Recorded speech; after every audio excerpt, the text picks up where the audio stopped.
And although the build quality of the C7B head-up display and its simple to use features are attractive, that is not what makes this projective style of head-up display stand out from the rest. And that's because it is the high quality display screen visibility that does. With a projective type of head-up display, double vision is a common problem to experience when using it, but it's not with the C7B.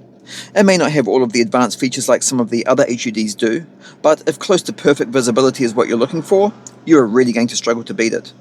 This is the C7B head-up display.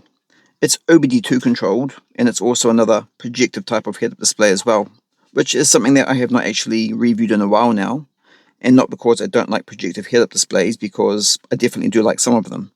Now, I don't really know why, but when the opportunity came up to review the C7B, I remember doing a little bit of research on it, and then thinking to myself, I don't really know if I'm going to like this head-up display. And so I nearly turned it away, but I'm glad I didn't, because I was completely wrong. The C7B is a great head-up display, and in this review I'm going to show you why, starting with the display itself. There is no other way to describe the excellent visibility the display of the C7B offers but magnificent. The 18:9 display screen is big, bold, bright, and unbelievably clear and visible to see in all lights as well. In fact, as far as projective head-up displays go, I honestly think this one is the best I've seen and tested so far, and that's true. If you want a projective type of head-up display with incredibly high clear visibility, then the C7B is going to be very hard to beat. Blurriness and double vision are not going to be problems that you're going to experience with the C7B. It is crystal clear. The brightness of the display is also manually adjustable through the settings as well if needed, but I doubt you're going to need to do that thanks to the auto brightness dimming feature that is also supported with the C7B. And just before I continue any further, yes, the C7B does also support both kph and mph speed units, including Celsius and Fahrenheit temperature units as well. So it has been designed for worldwide coverage, providing your vehicle is OBD2 compliant and supported by the head-up display itself, of course. And no, unfortunately, not all vehicles will be. OBD2 head-up display support is never as flexible as GPS head-up displays are, as many users do find out. So apart from your speed, which we have displayed here in white, what other information is displayed on this incredible display screen of the C7B? Well, being an OBD2 controlled head-up display, there is quite a bit. For example, next to the speed here in blue, we have a turbo pressure gauge, which is useful to have if your car is turbocharged like mine. Then we have a water temperature gauge, a battery voltage gauge, an acceleration time monitor if you want to measure how fast your car can accelerate. This is your average fuel consumption, and this is a driving distance counter that can measure how far you have driven from point A to point B. No, this feature cannot display your vehicle's total mileage travelled from the day it was born. If it could, it would be a very popular HUD with a lot of people because a lot of people want this feature. But the bad news is none of the head-up displays can do that for you. This here is a driving time counter that tells you how long you've been driving for, and this is a clock, and yes, it does support both 12-hour and 24-hour formats as well. You can also just display the speed only by itself if you want to, so that there is nothing else displayed on the screen at all like this. And this here is a digital RPM gauge. I will just point out that none of these display modes you have just seen are customizable at all though, so if you wanted to change them, unfortunately you can't do that with the C7B. The C7B does have multiple built-in alarm features though, so there will be a few symbol icons that you'll see displayed on screen, just here in the center of the display screen, when any of these alarms are set and triggered, such as for the low battery voltage alarm, the RPM alarm, a water temperature alarm, and the fatigue monitoring alarm, which can be set from anywhere between 1 to 8 hours. By default it is set to 8 hours. There is also an engine fault code error light built into the display screen as well, which will illuminate if there is a problem with the engine diagnostics of your car. Unfortunately, the C7B does not support fault code reading or clearing though, so if this ever comes on, you will need to use a separate diagnostic tool to find out what the problem might be. There is also one more alarm that the C7B supports, and it's also the most important one as well, and that is a speed alarm. In fact, it actually supports 3 individual speed alarms. Yes, multiple speed alarms is supported with the C7B, and that is great news if you're like me and love this feature. These speed alarms are also not continuous sounding alarms either, that so many people are not a fan of. When triggered, it will just beep a few times before stopping and then being taken over by the visual speed alarm by itself. only, which is just a flashing symbol on the display screen that will continuously flash until your speed is reduced again. And I'm going to give you an example of the speed alarm feature working now. Okay, so I've set up 3 speed alarms, one for 50 kilometers an hour, one for 40 kilometers an hour, and one for 30 kilometers an hour. And remember, with head-up displays that support multiple speed alarms like this, we need to enter these speed alarm triggers into the settings of the device in reverse order, just like you've seen. We do it this way so that the lower speed alarm triggers do not override the higher speed alarm triggers, which generally they will, if not entered in reverse order. And once that's done, this is how the multiple speed alarm feature of the C7B works. Hey everyone, don't forget to subscribe to Short with Tech if you want to see more car tech content just like this.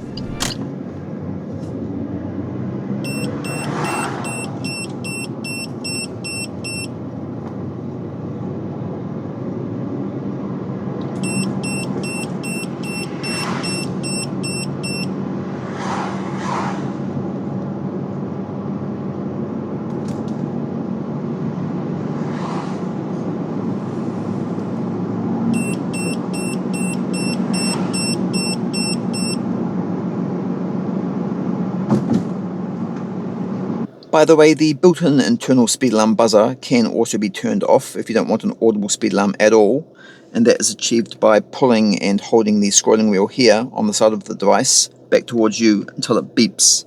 So for example, if I pull it backwards, 3 beeps means the buzzer is turned off, and if I pull it backwards again, 2 beeps means the buzzer is turned back on. The visual speed alarm is not overridden by doing this either, but because it is continuous, it's only going to be noticeable for one of the speed alarms only, which is the first one in my case, which was the alarm that I set for 30 kilometers an hour.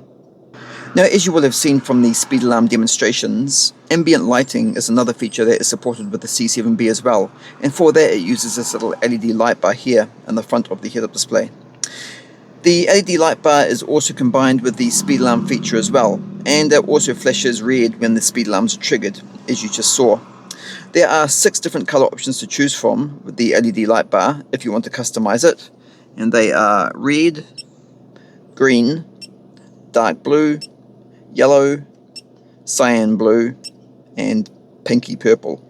But in regards to the speed alarm functionality itself, the color red is the only choice you have. Now, the LED light bar can, technically speaking, also be turned off temporarily as well if you don't want it displayed at all times, and you do that by pushing the scrolling wheel on the side of the device forward one time like that. It is important to note though that doing that won't disable it from flashing when a speed alarm is triggered.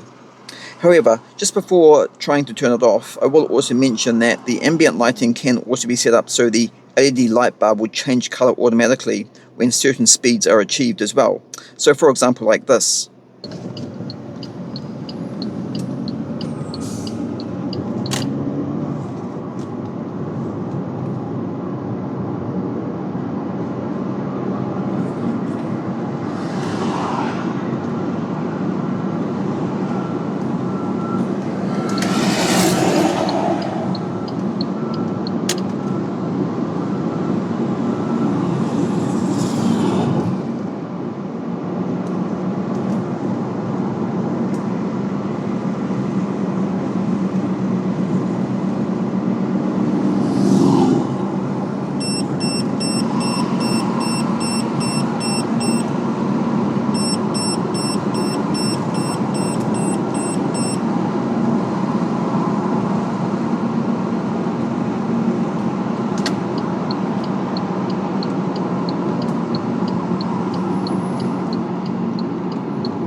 Activating and using the ambient lighting feature with the LED light bar is overridden by the speed alarm feature though, so once a speed alarm is triggered, the speed controlled ambient lighting will be locked out until your speed is reduced again, as you just saw in the demonstration. Okay, and now let's take a closer look at the design build of the C7B. It's definitely very attractive with its smooth curves all around it, as you can see.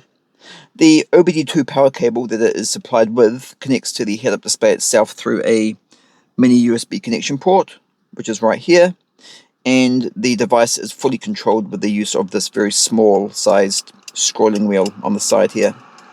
Everything looks and feels high quality as well.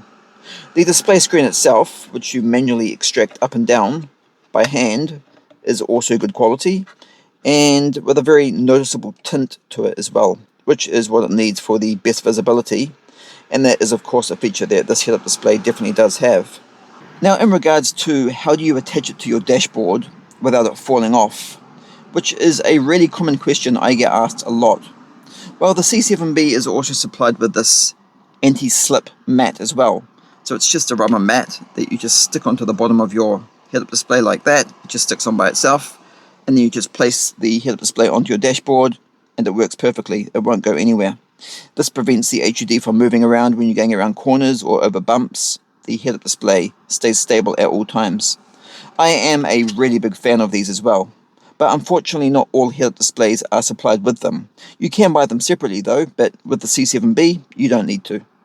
Another design build feature of the C7B, which I will also mention, is that it also has no built-in internal battery inside either. This is definitely not uncommon though, as a lot of other head-up displays are also designed without a battery, but it does seem to be a design feature that turns some people off when they hear that. And it shouldn't be, because all this means is that if you unplug the head-up display, disconnecting power from it altogether, the built-in clock will just reset itself back to zero again. I know that when some people become aware that there is no internal battery included, they immediately think that none of their other settings will be saved either. For example, speed alarm settings and all the other settings. But this is not true. Not having an internal battery is not a design feature that ever bothers me personally, because how many times are you going to be actually disconnecting your HUD from the OBD2 port anyway? For me personally, it would be never. The C7B is controlled off your ignition, so every time you start and stop the car, the HUD turns on and off with it as well automatically. So for example, I'll start up the car now, and as you can see, the C7B boots up instantly. Therefore, there is never any need to constantly be unplugging the HUD from the OBD2 port. I just leave it permanently connected at all times. Of course, if you are a person that doesn't use your car often, and you leave the car sitting for days and days at a time unused, then yes, you would need to disconnect your HUD from the OBD2 port to prevent it from draining your car's battery. And yes, this would also result in you then having to reprogram your clock again as well.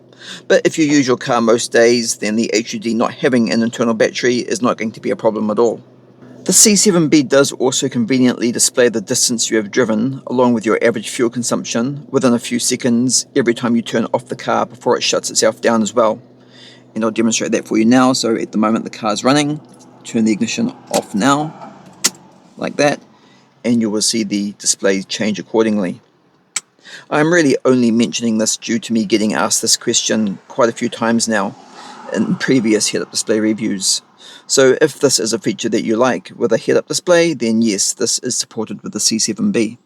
So for a head-up display that only costs around 40 New Zealand dollars, that is at the time of this review of course, I have to admit the C7B is definitely a very good option to consider, especially if a projective type of head-up display is what you're looking for. The quality is good, it is an attractive looking design, and from my experience with it so far, it's been really reliable as well. I have not experienced any problems with it so far in my last 2 weeks of testing it. As I said earlier on, in regards to the high quality display screen visibility, it does have to be my favorite projective type of head-up display that I have reviewed and tested so far. If it doesn't look crystal clear on camera right now, then we can blame my camera for that. And having an HUD with a retractable display screen like this not only delivers the best viewing experience, but it also looks better than having to stick a reflective piece of plastic onto your front windscreen as well, which I personally am not a fan of at all. It's not always mandatory, of course. With some of the projective type of head-up displays, you can get away without having to use them, but if you want crystal clear visibility like this, it's going to be incredibly difficult to achieve without it. If I am honest, I seriously don't think a projective HUD display gets any better than the C7B. Anyway guys, that now brings us to the end of another video, and thank you so much for watching. If you're currently looking for a head-up display to purchase and you don't think the C7B is for you, then be sure to check out the head-up display playlist on the channel right here. where you will find many other head-up display reviews as well. If you like this video or found it helpful, please remember to hit the like button, share, comment and subscribe to the channel, where you will find even more car tech content just like this to watch, and I hope to see you all in the next video.